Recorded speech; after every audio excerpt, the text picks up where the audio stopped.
என்றென்றும் வாழ்ந்து ஆட்சி செய்கின்ற உம் திருமகனும் எங்கள் ஆண்டவருமாகிய இயேசு கிறிஸ்து வழியாக உம்மை மன்றாடுகின்றோம்.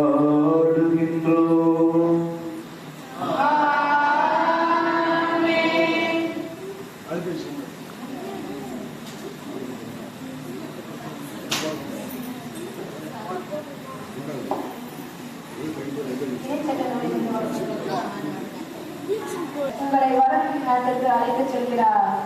அந்த நாடு பள்ளத்தாக்கிலும் மலைகளிலும் பாய்கின்ற ஆறுகளையும் ஊற்றுகளையும் ஏரிகளையும் கொண்டது. கோதுமை, திராட்சை, அத்தி, மாதுளை, பாலி ஆகிய நிறைந்த நாடு. அது ஒலிவ எண்ணெயும் தேனும் நிறைந்த நாடு. அந்த நாட்டில் பஞ்சமின்றி நீங்கள் அப்பங்களை உண்டீர்கள். அங்கு உங்களுக்கு எந்த குறையும் இராது. அந்த நாட்டின் பாறைகள் அனைத்தும் இரும்பு. அதன் மலைகளிலிருந்து செம்பு வெட்டி எடுக்கலாம். நீங்கள் உண்டு நிறைவு கொள்வீர்கள். அப்போது வரவேண்டிய நாட்டை உங்களுக்கு கொடுத்ததற்காக உங்கள் கடவுளாகிய ஆண்டவரை போற்றுவீர்கள். இன்று நான் உங்களுக்கு கட்டளையிட்டு விடுகின்ற கட்டளைகள், நியமங்கள், முறைகள் ஆகியவற்றில் நின்று வலுவிதான மூலம் உங்கள் கடவுளாகிய ஆண்டவரை மறைத்து போகாதபடி கவனமாயிருங்கள். நீங்கள் உண்டு நிறைவு கொள்ளும் போது அழகிய வீடுகளை கட்டி அவைகளில் குடியிருக்கும் போதும், உங்கள் ஆடு மாடுகள் பழுகும் போதும், வெள்ளியும் பொன்னும் உங்களுக்கு மிகுதியாகும் போதும், உங்களுக்கு உள்ளதெல்லாம் பெருகும் போதும், நீங்கள் நெஞ்சில் செருக்குற்ற அடிமைத்தனத்தின் வீடாகிய எகிப்து நாட்டிலிருந்து உங்களை கூட்டி வந்த உங்கள் கடவுளாகிய ஆண்டவரை மறந்துவிட வேண்டாம். அவரே கொள்ளிவாய் பாம்புகளும் தேடுகளும் நிறைந்த நீரற்ற வறண்ட நிலமான பரந்த கொடிய பாலை நிலத்தில் உங்களை வழி நடத்தியவர். இறுகிய பாறையிலிருந்து உங்களுக்கான நீரை புறப்பட செய்தவர்.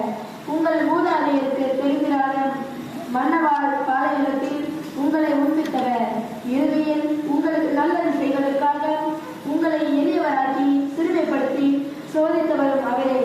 எனவே எங்கள் ஆற்றலும் எங்கள் கைகளின் வலிமையுமே இந்த செல்வங்களை எங்களுக்கு ஈட்டி தந்தன என்று உங்கள் உள்ளங்களில் எண்ணாதவரை கவனமாயிருங்கள். உங்கள் மூதாதையுடன் ஆணையிட்டு செய்து கொண்ட உடன்படிக்கையை உறுதிப்படுத்துமாறு இந்நாளில் 20 போன்ற செல்வங்களை ஈட்டவாறு நல்ல ஆட்களை உங்களுக்கு அளித்த உங்கள் கடவுளாகிய ஆண்டவரை நினைவில் கொள்ளுங்கள். இது ஆண்டவர் வழங்கும் அருள்வாக்கு. அமைதி தேடி அடையும் நெஞ்சமே, அடைத்த பின்பு அவர் தஞ்சமே. அமைதி தேடி அடையும் நெஞ்சமே, அடைத்த பின்பு அவர் தஞ்சமே. நிலையான சொந்தம் நீங்காத பந்தம், நிலையான சொந்தம் நீங்காத பந்தம், அவரின்றி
தேடி அலையும் நெஞ்சமே, அனைத்தும்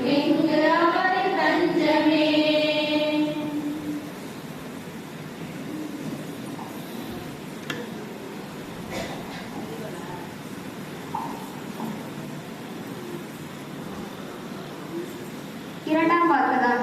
திருத்தூதர் பவுல் கொரிந்தியருக்கு எழுதிய முதல் திருமுகத்திலிருந்து வாசகம். ஆண்டவர் ஒவ்வொருவருக்கும் அருளியவாறு அவர்கள் தொண்டாற்றுகிறார்கள். நான் நட்டேன், அப்பல்லோ நீர் பாய்ச்சினார், கடவுளே விளைய செய்தார். நடுகிறவருக்கும் பெருமை இல்லை, நீர் பாய்ச்சுபவருக்கும் பெருமை இல்லை, விளைய செய்யும் கடவுளுக்கே பெருமை. நடுகிறவரானாலும் நீர் பாய்ச்சுகிறவரானாலும் ஒன்றுதான். தாம் செய்த வேலைக்கு ஏற்ப ஒவ்வொருவரும் தம் கூலியை பெறுவர். நாங்கள் கடவுளின் உடன் உழைப்பாளர்கள். நீங்கள் கடவுள் பண்படுத்தும் தோட்டம், நாங்கள் அவர் எழுப்பும் கட்டடம். கடவுள் அளித்த அருளின்படியே நான் கைதேர்ந்த கட்டட கலைஞர் போல் அடித்தளமிட்டேன். அதன் மேல் வேறொருவர் கட்டுகிறார். ஒவ்வொருவரும் தாம் கட்டும் முறையை குறித்து கவனமாய் இருக்க வேண்டும். இது இயேசு கிறிஸ்து வழங்கும் வாழ்வுதரும் நற்செய்தி.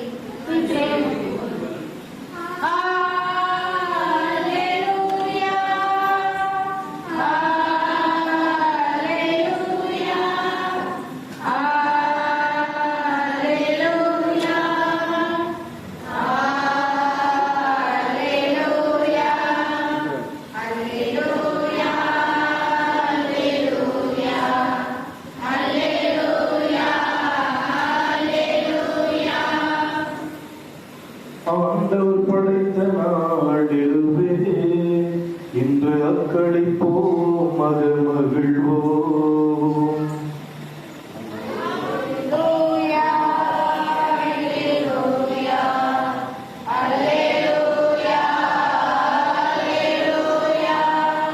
ஆண்டவர் உங்களோடு இருப்பாராக.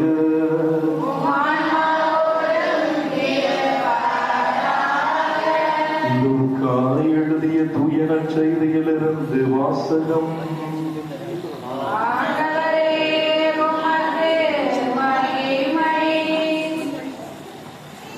பின்பு அவர் அவர்களை நோக்கி ஒரு உவமையை சொன்னார்.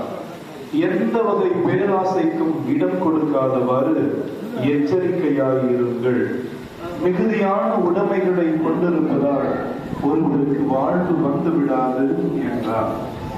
அவர்களுக்கு அவர் ஒரு உவமையை சொன்னார். செல்வராய் இருந்த ஒருவருடைய நிலம் நன்றாய் விளைந்தது. அவன், நான் என்ன செய்வேன், என் விளை பொருட்களை சேர்த்து வைக்க இடமில்லையே என்று எண்ணினான். ஒன்று செய்வேன், என் களஞ்சியங்களை இடித்து இன்னும் பெரிதாக கட்டுவேன். அங்கு என் தானியத்தையும் பொருட்களையும் சேர்த்து வைப்பேன்.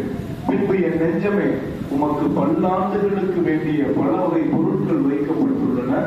நீ ஓய்வெடு, உண்டு குடித்து மகிழ்ச்சியில் திளைத்திடு என சொல்வேன் என்று தமக்குள் கூறிக்கொண்டார். ஆனால் கடவுள் அவனிடம், அறிவிலியே, இன்று இரவே உன் உயிர் உன்னை விட்டு பிரித்துவிடும். அப்பொழுது நீ சேர்த்து வைத்தவை யாருடையவையாகும் என்று கேட்டார்.